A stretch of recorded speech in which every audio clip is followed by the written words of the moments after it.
ये कैसा इश्क है उर्दू ज़बां का, मजा घुलता है लफ्जों का ज़बां पर, कि जैसे पान में महंगा क़िमाम घुलता है। ये कैसा इश्क है उर्दू ज़बां का, नशा आता है उर्दू बोलने में, गिलोरी की तरह है मुंह लगी सब इस्तिलाहें।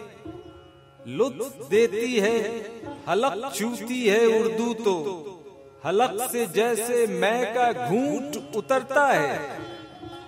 बड़ी एरिस्टोक्रेसी है ज़बां में, फकीरी में नवाबी का मजा देती है उर्दू। अगरचे मायनी कम होते हैं उर्दू में, अल्फाज की इफरात होती है, मगर फिर भी बुलंद आवाज पढ़िए तो बहुत ही मोतबर लगती हैं बातें। कहीं कुछ दूर से कानों में पड़ती है अगर उर्दू, तो लगता है कि दिन जाड़ों के हैं। खिड़की खुली है, धूप अंदर आ रही है, अजब है ये ज़बां उर्दू।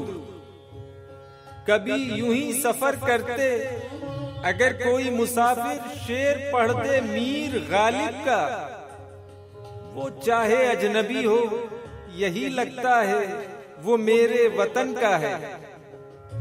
बड़ी शाइस्ता लहजे में किसी से उर्दू सुनकर क्या नहीं लगता कि एक तहजीब की आवाज है उर्दू।